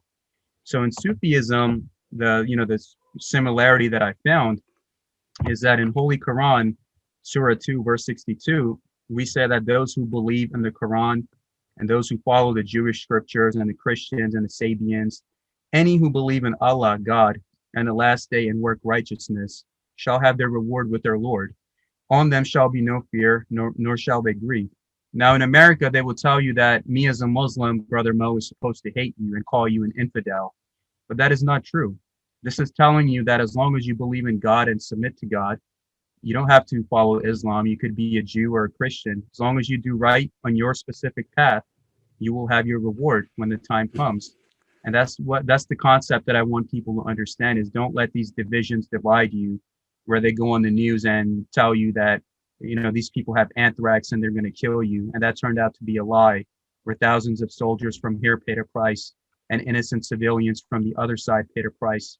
So people at the top could, make their money and fortune by dividing us amongst ourselves. Do you believe part of that is because people have the misinterpretation of Allah, meaning it's a separate God than, say, we Christians have in the West, or other religions? They think that it's two competing gods, when in reality it's the same God. It's a different name for God. Yes, exactly. Just like how the Grand Architect has different names to describe its divinity. Sure, we have the same thing with the 99 names of God. We're all referring to that one being. Yeah. So what it's saying there is, the Jewish, the Christian, the Sabians, who believe in God and the last day and works of righteousness. So that just says it right there. If we all believe, then we shall all share in the reward of the Lord, not just Islam, not just Christians, not just Jews. Right? Yeah. And so that's where the concept of fraternity comes from as well. So keep going, brother. Yeah, brother. And, that's the beauty of this, is that when I read that, and, before I got into Masonry, while I was listening to you at the same time, I realized that all of this stuff is teaching you the same exact thing. Freemasonry is teaching you the same concept. Islam is teaching you the same thing. And even in Surah 49, verse 10, the believers are but brothers. So make peace between your two brothers and be mindful of God, so you may be given mercy. And in the same thing in the same surah, in Surah 2, that we make no distinction between any of his messengers. So Jesus, Moses, Muhammad, Solomon, everyone taught you the truth in their own way. And if we're all going to that one mountaintop, the capstone of the pyramid of the back of the dollar bill, to become one with the light of the Grand Architect's eye, then it doesn't matter if I'm taking A road, somebody's taking B road, C road, D road. We're all going to meet at the same destination. And that's why I tell people, is that we should all come together as one brotherhood to love and respect one another, and be mindful of those that claim to be those of the spiritual path, or, from Freemasonry or anything else, but they're causing division with their fellow man. because they are not serving that greater purpose of the grand architect. So we have a chant that we do in Sufism that goes with our breath, because everything is connected with our breath. So the Sufi would go la, il, la, ha, il, la, la. That means there is no God but God. God is the only reality. And that is basically la ilaha illallah are the 7 syllables, which relate to the 7 chakras of your inner temple. So you basically have to work your way up from here all the way to the top. And that energy that you carry within you, and just like how you had Lower Egypt and Upper Egypt, you have to make sure that you honor yourself from these concepts all the way to the spirituality where you see everybody as one. I can look at, Brother Moe and have the same love for him that I have the love for myself. For his family, I will share the same love that I have for my family. So we must be able to get to that kind of realization and not have any hate in our hearts for anybody. And we have to be mindful of those that are using scriptures, using spiritual paths or brotherhoods to cause division, because they are serving themselves. They are not serving each other. Yeah, maybe you could help me a little bit, brother. That's one of the things that I have a problem with. I've been doing this a while, and then there will be, as you had mentioned, brothers or people where I'm trying to connect and trying to form this bond, and it's always just seems to be one way. Or there's someone that I believe is serving the darkness, the selfishness, their lower nature, and they continue to do that and deceive other people. I get real mad at that. And I don't know if it's maybe, what we call here in the West, PTSD, just post-traumatic stress disorder, because I feel like I have to shine the light on them sometimes, so there's this thing here where I believe we're just kind of like, we ignore it and then we just cut them off. And then part of me wants to expose it and shine a light on it and tell these people as well. But that also brings confrontation a lot. But in the same breath, what I've learned, here's an example for you, brother, is that bully, right? So when I was growing up, I had a friend that would beat me up every day. It was my best friend. And it wasn't until 3 years after being beat up, and I was a little chubby kid, where I had this thought, and I don't know if it was God, he just said, just stand up and fight back. And I didn't know how to fight. Yeah. And I did. And because I stood up, I felt like, to the truth, like, you're not going to do that to me anymore. And instead of turning my cheek and let the guy keep slapping me, like they say in Christianity, I socked my friend. And that day forward, respect was for me by this person. And then this same thing I started doing to other people that would abuse me and beat me up, because I was a little chubby, obese kid. And here in America, you're abused as a kid, and you're made fun of, and it's hard to make friends, and you get confused because everybody's judging you by how you look. And I feel that this has made me to the point to where I get older, where I really loathe that. And I really loathe some of these people, because I see them like when we were kids, Salman, and it's the bully or the jock or the one, and now they're the ones making this money, deceiving people or doing things and saying lies. Part of me feels like we're never going to get to the point that we need to get until we start shining a light on that. And then part of it, is the other, where you're supposed to allow them on your path. What is your thoughts on there, and what does the Sufi way teach? Yeah, the 2 examples, my brother, I could give you is, we have the concept of Prophet Isa in Islam, who is Jesus Christ. And he would also spread peace and love, humility. But when he saw people deceiving others, such as the money changers in the temple, he did not hesitate to go in there and flip their tables over and whip them. Same thing with the Prophet Muhammad, love and brotherhood for everybody. But those that were evil, he did not hesitate to pick up his sword and fight against them with his companions, and the battles that had taken place in Mecca against some of the evil ones that had inhabited that place. So it reminds me of my story when I came to America. First, I was in Cleveland, Ohio, and I was a 5-year-old kid from Pakistan. I didn't know English, but it would hurt me. There used to be this one kid. His name was Joseph. I hope he's doing all right wherever he is. And the kids would, in the playground, would pull his pants down, and Joseph would start crying. And he still flashes above my eyes every now and then. And then I saw Joseph one day standing up to them and fighting back. And that's, you have to do that sometimes, because in this battle of good and evil, it does start from the time you become a child, because a lot of those beings know who you are before you know who you are, and they see you as a threat and they want to destroy you.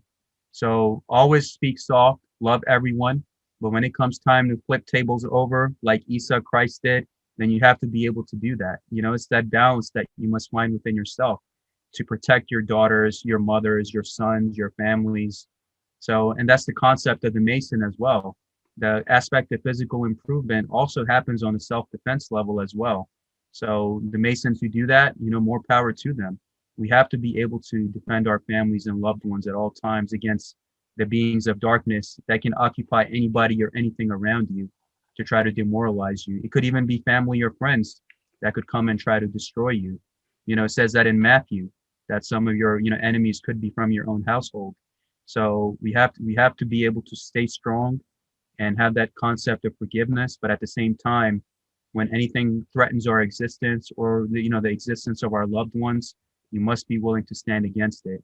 Just because, you know, you're stronger than Iblis, and Iblis knows that. You must be able to put him in his place when the time comes. Yeah, and it's interesting, and what I've learned, you know, and thank you for confirming that. It makes me feel better because I I feel like that's my path, you know, as far as Yeah. being a living stone. We're all different stones in the pyramid, and mine's to, you know, shine a light and then also not be afraid to go into the darkness and to face the demons and to bring out my sword if needed be. And I find that, you know, I'm often a reflection of what you give me, you know, and sometimes I know I need to give a little bit more love, but what I've learned to do is forgive not only, of course, myself, but also the person, even when that happens. You know, I'm estranged from my sisters right now. You talk about family. We had an issue where they called me a liar, you know, about my son being sick. And anyways, Mm. I forgive them. I love them. My door is still open for them. And I've said sorry, even when I feel that I wasn't the one that needed to say it. But I forgive them because I believe they're taken over by the satanic influence of the United States of America, Yes. which I sometimes call the satanic states of America. So I believe we started out Masonic, and then we reverted to to satanic states Yeah. of America, and we need to get back to our old traditions, how we were supposed to be, because this modernity is going towards nihilism. So, in any event, thank you for confirming that. Go ahead, bro. Yes. So the next slide that I'm moving on to is that the Mason and the Sufi is to be duly tested and tried.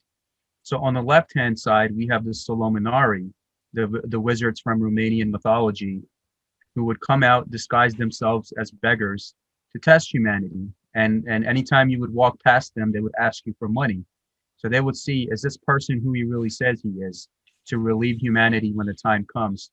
On the right, you have a Sufi who might be a Sufi sheikh of a really high degree, but he has annihilated himself from this world. He's not there to impress anybody with his status or his looks. He's just sitting under a tree like a Buddha, like, I don't want to do anything. I want nothing to do with this world. And that's the concept that I found even when I had traveled overseas. Like here, as a Mason, you will have people that might come up randomly to you to test and try you in the forms of, you know, money or other situations. In Sufism, I saw the same thing. I went to some of these off-grid places in the border between India and Pakistan, and some of these like beings that I was dealing with were of a very high spiritual level. But when I would walk past them, he would just be sitting on the floor and people would just walk right past him. And, you know, one of them said, I did that on purpose with you to say, are you really who you say you are? Like, you say all these things about being a good person and doing all this. I wanted to test you in a place where there was nobody around but you and me. And I wanted to see if you were going to help me or not. And that's the concept of the Mason, is that you make all these promises, you have to honor yourself, your family, and your fellow man with forgiveness and help. But when the time comes, are you really going to do it? Or are you going to look the other way and be a coward? Because that's when the Grand Architect will hold you accountable too for making false promises in his name. So that's what the similarity that I found between the two.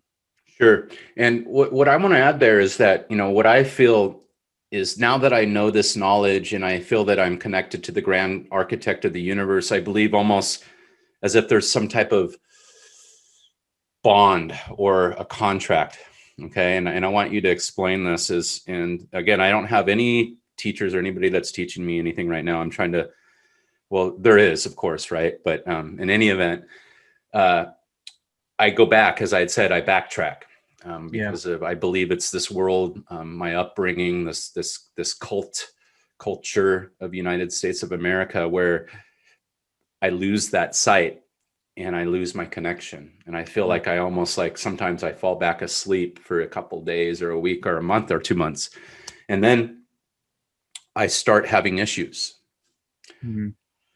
health issues, mental issues. Yes. And I start getting out of balance. My family starts like things start going wrong here and start getting in arguments with my wife, and then start fixing and going, wait a second. And then I start getting back into philosophy and what I feel I'm supposed to do. And I start my Gnostic podcast up, and, you know, the business starts suffering, right? The money starts suffering, but I'm happy. I have a jump in my step.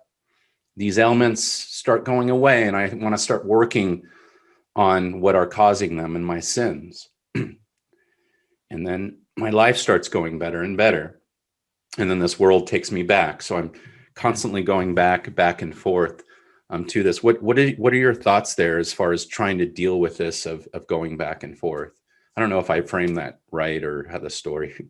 You did, my brother Mo. Okay. And I see you as a mirror reflection of myself, because I've been through those phases where I've been in credit card debt. I had to deal with court notices.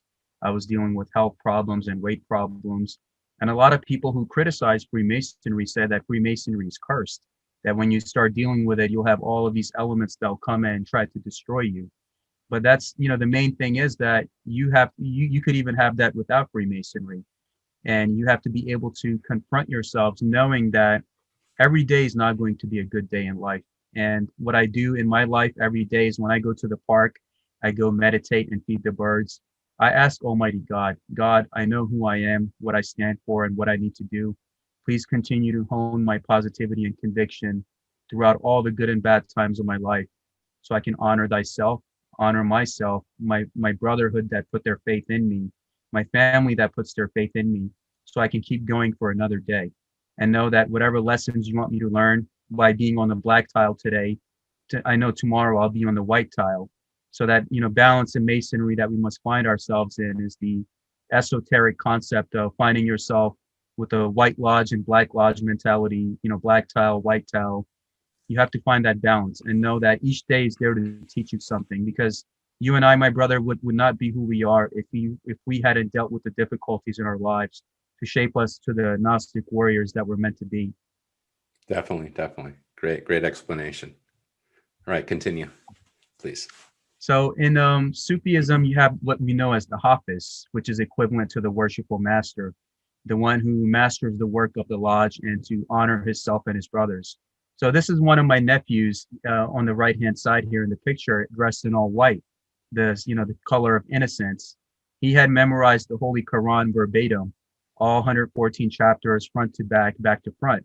And that's a similarity that I found in Masonry, is that one, in order to become the master, he has to memorize all of this stuff. So it's basically that's a similarity that I found, that by mastering all of this stuff, you actually end up helping yourself and helping those around you. So any endeavor that you're involved in, whether it's Gnosticism, Sufism, Freemasonry, there are teachings that you will have to learn to put into your heart. And again, everything is through your heart. And once you do that, you elevate yourself to a higher level. The story of the Sufi master, Sheikh Abdul Qadir al-Jilani, and he teaches us is to be humble. One time, the Sufi Sheikh, equivalent to the master, was walking with his brothers or his disciples through a market, and they saw a beggar on the street. And the Sheikh said that, you see that beggar sitting over there? He's better than me. And the students got shocked that, Sheikh, why would you say that? And he said, overnight, because God can put me in his position and put him in my position. So never be in a situation where you look down upon others, or you walk past somebody and say, oh, he's a bum, or he's having issues with his wife or his kids, or he's not a man. What defines a man? Or what defines a human being in today's society? when we have the concept where liars and thieves are the ones that get promoted to top positions. And it's people like us with the light that usually have to take the biggest burdens in what we have to face. But we are the ones that can handle it because we are the balance that have been put in this life. So what Sheikh Abdul Qadir al-Jilani tells us is that first, never lie, always speak the truth, whether it be against an enemy, friend, or foe, because your character will always be vindicated by the higher powers that put their faith in you, because overnight they can change your position. So we have the concepts of the pillar and the altar in Freemasonry.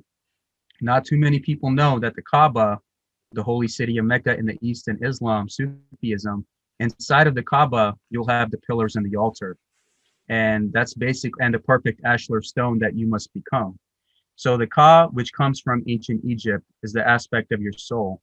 The Ba is basically your astral form, the one that flies around like a bird when you go to sleep to the different realms. The Ak is the third stage, where you infuse both the man and the astral into one. And the Ak in Sufism, you call somebody an Ak or Aki, that means brother. So you, just like how you have the three stages, the pillars, the altar, the perfect ashlar stone, the same thing is in Islam, the concepts that come from ancient Egypt of honoring that self, and make sure you honor your soul so you can honor others in your life. Now, we have many people do not know that why do the Templars or the Knights Templar in Freemasonry have the wool on top of their heads? Now in Sufism, Suf comes from wool, or the garments of purity. And the Knights Templar were studying with the Sufis in the Middle East in the 787 square and compass lodges. And they brought some of that knowledge back to the West, which, honed their own esoteric ideas, and they were able to become stronger. And that's the connection that they shared with the Sufis, is the wool that they wear on top of their heads, which most people don't know why it's there and where do they get it from. And even if I didn't know that, thank you. Yeah, and if you look at the Sufi, he's dressed in red and white like a Templar. If you look at the assassins, the Hashashin under Hassan Sabah, the old man of the mountain, they were also teaching the Knights Templar as well with the Sufis, with the Al-Bana Sufi order, where the assassins had told them, you might have the cross, but we have the meaning of the cross, which is basically, when you fold that cross up, it becomes a cube, like the perfect ashlar stone of the Kaaba. And that's basically your heart. Everything is in your heart.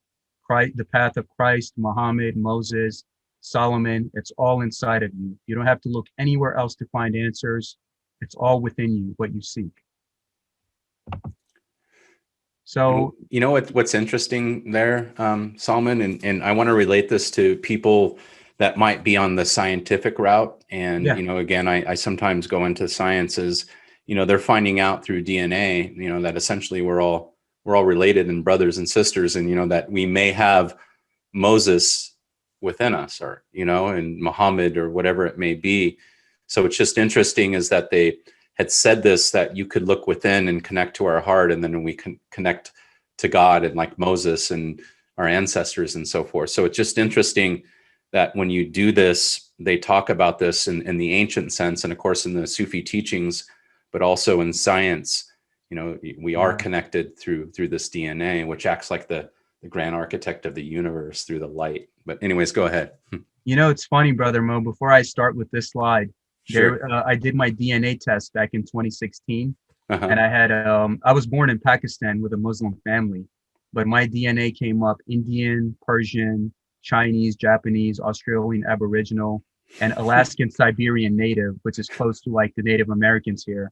Sure. And I had ended up finding two cousins that I was related to. It was two Caucasian women, one from England and one here from America. Wow. So somebody would tell me, okay, you're born in Pakistan to a Muslim family. But when you go around and try to really find out who you are, and I'm like, I'm connected to all of these people and we shared a common ancestor. So how can I let somebody tell me to hate somebody, because of they're this and they're that? We're all one. That's the beauty of this, my brother. We're all one. Yeah. And to concur, basically what you had said there, I found out my DNA about 10 years ago, and I'm related to the Ethiopians, Jews, a lot of Arabs, Islam, and all these different things, and people with different color skin. Some people have, they would be considered Middle Eastern, and and then also Greeks. So with all these different bloodlines, and then in Ireland and so forth. And that's when I realized we are children of the world, and people don't realize that, and their cults, whatever nation, have us divided with each other. So that's cool that you got your DNA test. Yes. So with this, Brother Moe, I wanted to show, like in Kabbalah, they have something called gematria. And gematria, it tells you that every word has a numerical value associated to it. So when you search up Freemasonry, under the Jewish gematria, it comes up to exactly 787. And if you look at the Arabic numbers 787, that's the square in the compass, which means Bismillah ar-Rahman ar-Rahim, in the name of Allah, the Beneficent, the Most Merciful. So this entire path is about God, for God, and by God. So the alchemical transformation of man from lower qualities into higher qualities. And that's when the Templars were there studying with the Sufis and the assassins in the Middle East, they had 787 written outside of their lodges. So what we know as the Brotherhood has existed for thousands of years under the guise of these different schools of thoughts that have been guiding humanity since our creation. So that's something, a parallel that I wanted to share. Sure. So we have, the concept of the cable toe in, Freemasonry. And you also have that in Sufism, where in the Holy Quran, Surah 3, where, the grand architect, Allah, tells us that hold fast together to the cable of God, or a cable of Allah, and be not divided. Remember the blessings that Allah bestowed upon you. You were once enemies. Then he brought your hearts together so that through his blessing, you become brothers. So we have this concept of different races and religions that might be in animosity with one another. But when they come in the Masonic Lodge, they're all brothers and they see each other as equals. And that's what we're taught, is that hold fast to the rope of God and to know that you're all in this together, helping each other in this short life that we've been given, to love thyself and love each other. So yeah, moving on. Yeah, no, it's great that you show that from the Quran, because, a lot of people will put other teachings out there or propaganda, which actually shows the opposite, so it's important. And I'm glad that you chose to put that there. Thank you. Thank you, Brother Moe. Sure. So moving on, there's the concept of eating the word of God. And if you see the Sufi, he's always holding the prayer beads and doing the zikr. This is something called the haka, which comes from ancient Egypt. And the priest would always be eating the word of God. And what that means is, if I want to put a force field of protection around me against any evil entity that might try to come into my space, I can recite Bismillah ar-Rahman ar-Rahim 1,000 times a day, or A'udhu Billahi Minash Shaitanir Rajim 1,000 times a day, which means in the name of God, the Beneficent, the Merciful, or I seek refuge from the accursed Shaitan. And the similar practices that I found in Christianity is somebody who could do the Lord's Prayer 100 times a day, and they could do the 100 times a day prayer and blow it on themselves and blow it on their family. That would give you the same protection that the Sufis do. So anything you repeat over and over again, you're invoking that energy to be around you. So you could either do the Lord's prayers, Hail Marys, do the Bismillahs, or just always be in that constant remembrance of remembering the grand architect. And you and your family will always be protected from any evil or malevolent entity that might try to enter your space. Because any words are spells, and anything that you are speaking, you're speaking it into existence. So if you're speaking nothing but good things and prayers of the Almighty, then that's the protection that you're going to put around you and manifest it around you. The beads, are they used as far as to focus and for the person praying to basically just focus on the beads and use those as they're praying? Is that what they're for? Yeah. So Okay. that's basically helping you. So the beads are like, you could have a set of 100 beads or 300 beads. So let's say I would want to do Bismillah 100 times. I would get the 100 set and just go through the entire beads. So it just helps you stay focused and concentrate. Sure. Makes sense. So you've probably seen, Brother Moe, growing up in the West, they would always show you these Middle Eastern cartoons of, Aladdin and all these people flying on the magic carpets. So the magic carpet is basically the Islamic prayer rug, which is in the form of an oblong square, which is the shape of the Masonic Lodge, Noah's Ark, anything that has to do with that. You are the temple, and you are walking barefoot on this temple, on this prayer rug. and you have the, you know, the two pillars, you have the archway, you have the perfect ashlar stone of the Kaaba. So you see, it's all Masonic. And when you pray, is basically you're elevating yourself to a higher realm. So when you pray on the prayer rug, that's why they show the magic carpet that's flying higher and higher, because you yourself are that temple connecting to that, you know, temple of God, and you're basically flying to these higher realms by being in a state of remembrance and prayer at all times. So most people probably did not know that. I did not know that. I like that rug. I mean, when I'm looking at it, it makes complete sense to me. And Yeah, I'm assuming, you know, you pray in the middle of the pillars, you yeah, contemplate it, and you stand there. The square represents, you know, our carbon bodies, and then you have the left and right duality. yes, And you were to transcend that duality in the middle, stand in the middle, to the left, to the right, and then eventually, you know, enter the cube up above the kingdom. yes, exactly. So Awesome. between the pillars is basically our heart. So Yeah. everything, my brother, always comes back to our heart. Gotcha. So most people do not know the Islamic connection to America. And I'll have you answer this, Brother Mo. What is the only state in America that has a regular Islam day every September? It's a mandated state holiday. Is it South Carolina? No. Hawaii. Oh, Hawaii. Okay, I'm sorry. Okay. Hawaii, because most people do not know this, that 200 years before the existence of the Masonic States of America, the Kingdom of Hawaii, there were what you see known as the Moors. So the Moors were there at the Kingdom of the Hawaii, and you see them wearing the dark-skinned gentleman with the red fez, and they're holding up the banner of the Kingdom of Hawaii. And the last king of Hawaii was King Kamehameha, who was also part of the, you know, the Islam Shriners. How First can country. you never hear this? This is I've never heard this. You know what I mean? So this isn't very interesting to me. I mean, and I'm sure it will be the listeners as well. Yeah, so they don't tell you this. You know, we're always taught to hate each other. First country to recognize America post independence was Morocco, a Muslim country. You have the Prophet Muhammad's statue outside of the Supreme Court.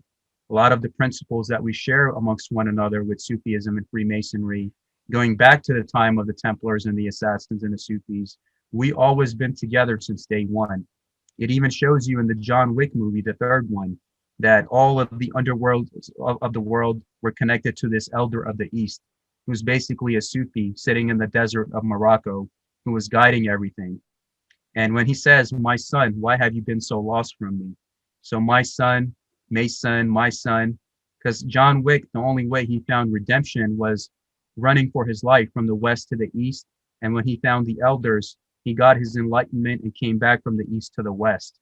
And that's the same, you know, situation that I was in, where I found knowledge from the elders of the east.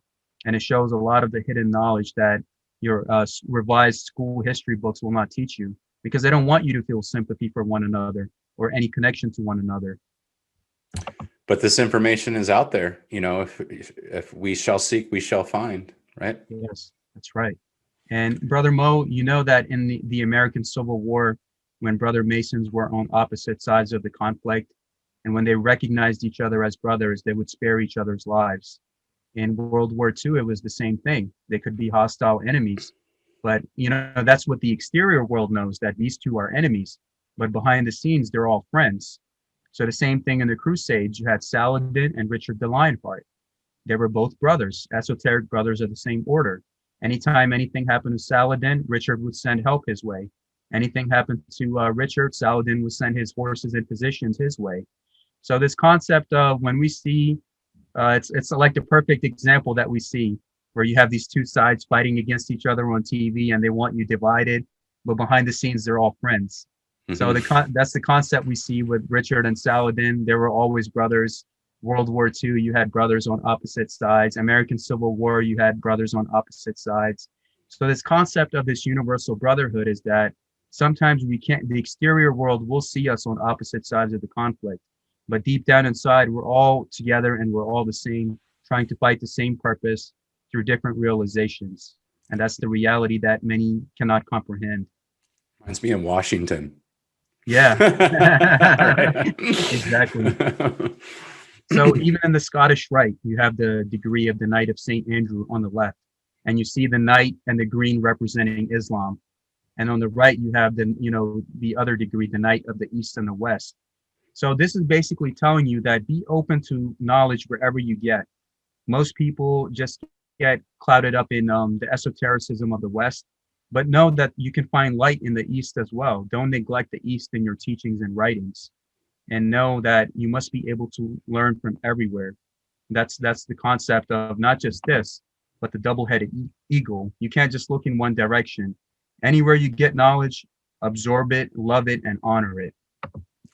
And that would be part of the fraternity is, you being a part of Islam and Sufi Freemasonry, the Masonic body, and then say me being here in the United States with you, and a different upbringing, but more on the Christian sense and more on the Gnostic kind of side on the Western. But I believe, Sufism is also a Gnostic type of thing. But in any event, where we take these teachings and we help and we bring them to our brothers and so forth into the light. Yes, So exactly. cool. And the thing, Brother Moe, is that ultimately it's basically you. And you know how it's Sufism, it tells you that I search for God, I am found only myself. I search for myself and found only God. And you look at you realize, Brother Moe, is that you and I both have realized this, is that through the tears, through the happiness, through the relationships, through the breakups, through the heartbreaks and sorrows and happiness that we faced, everything ultimately helped us elevate ourselves and realize that, I thank God, or I thank the Grand Architect for putting me through what he put me through so I could become who I am today. So not only I could help myself, my brother, but I could honor my parents, I could honor my loved ones, I could honor those around me. And if there are those that wish to not speak to us again, so be it. But at least our heart is lighter knowing that we have let go and we have forgiven and forgotten. That is the greatest wealth, my brother, that we can have. And eventually, if they are meant to play a role in your life, they will find their way back to you. But ultimately, this world is a guest house. People, places, things, seasons, years, it all changes. But the concept they have in the West is that I cut somebody off and I'm never going to speak to them again, or they bash their ex-girlfriends or ex-boyfriends, not knowing that they were sent to your life to trigger you in a certain way, to trigger your growth or personal development in some way. Now their presence is elsewhere, your presence is required elsewhere. That doesn't mean that they're lesser in the eyes of God. You got to be able to love and respect everyone equally and forgive and let go. Yeah, and the more I know, the sadder I feel about those relationships, but also understand, as you had said, I've been through somewhat of a hellish life and been through some dark corners where someone would not want to repeat anything that I've done in my life, but I actually am thankful for that. As I get older, I realize that I wouldn't be who I am now. And all those brushes with death and jail and prison and darkness and finding myself in the end and the gift that I've been given. And, I'll never let anybody take that away from me, and that's the light within me now. And now I know what it means not to be afraid to die, even though I don't want to. And I exactly know what that means. And then also what I'm to do with that light. And it's a pretty powerful feeling. So. That's exactly right, my brother. And I would assure you that you're always loved, forgiven, honored, cherished, and we are never alone in this path. And, we see the Sufi heart with the crescent and the star and the wings. I had a dream like that where I was in a place what they call the Celestial Grand Lodge, where a Mason goes after his death. And I saw these beautiful buildings and I saw a square and a compass with wings on it that was flying around me. And I really loved that, knowing that my physical body might die, but I will always exist in some way, shape, or form. Like it's being exemplified right now in the Matrix, where at the end of Matrix 3, Neo had supposedly died, but now he's coming back in the fourth one. So that means the immortality of the soul, as Masonry teaches you. That's how it is in Sufism and in other paths as well, in Gnosticism also, that I'm a man right now, maybe I might come back as another being, but I will always exist as that divine essence and conduit of the Grand Architect. And that's it. Love and peace to my friends and brothers at the Gnostic Warrior, and my eternal love and gratitude to you, Brother Moe, for making things full circle for me since I watched you in high school and now being on your platform. Awesome. You're welcome. And thank you, Brother Salman, and God bless you, and may peace, love be with you, your family, your brothers, and everybody around the world who's listening to the Gnostic Warrior. And there's going to be some people out there, of course, that are maybe getting this on iTunes or Spotify, audio only. I encourage you guys to go to YouTube, because this is a video podcast that we're going to be doing, so you can see the video version. But for some of those people out there that might be just listening via audio, and then of course the video side, can you tell people where to find your great work? Do you want them just to email you? You don't have a website or anything right now, right? No, I don't have a website for now, but what they could do is email me at salmansheikh911@gmail.com. And also go on YouTube and just search my name, Salman Sheikh, and you will find all my videos, and everything there is for free. I don't charge anybody for Patreon, Cash App, nothing, because I know that if I have knowledge in my heart to share with somebody, then it should benefit everyone, not just me. I definitely agree. And those people out there that might be interested in Sufi Freemasonry, maybe going down that path, they feel like, you know, the spiritual path they're taking now here in the West is not fitting with them, and they maybe want to venture into that. Can they email you and ask you about that and what they could maybe do? Yeah, sure. Just like how, depending on your local area, you find a local lodge you can go and join to explore Freemasonry. It's the same thing with Sufism. You have these different orders that have been broken and scattered across America. So depending on their location, I could find out what's close to them and help guide them to the proper resource if they want to pursue that path. Awesome. And what I suggest, Salman, because I actually learned a lot from you today, and that's what I believe, talking with other brothers out there and then sharing the light and then going to the East. I think that we should do at least one or two more this year, you know, and then you go more deeper into these teachings, because I feel that, you know, we could bounce off each other, because every time you show a slide, I want to start talking about something that interlates with that. So I feel that we could spend more time maybe together, where we do kind of a mutual 2 to 3 hour video presentation and just free flow like we did now, because I think we can talk for a long time, bro. Yeah, my brother. I have love for you, and I'm so happy to be able to do this. And I think that any chance I get to sit down and learn from you, I would happily take that opportunity without any hesitation. Likewise, likewise. All right, Salman, thank you again, brother. I appreciate you. Thank you. You definitely. And let's keep in touch. Thank you for listening to the Gnostic Warrior video podcast out there. And again, you could find this on the GnosticWarrior.com website. It's on the Facebook page. We have an active community. And then also it's going to be on YouTube, iTunes, Spotify. Again, thank you for listening. Salman, take care, brother. Take care, brother. Thank you. You're welcome. Take care.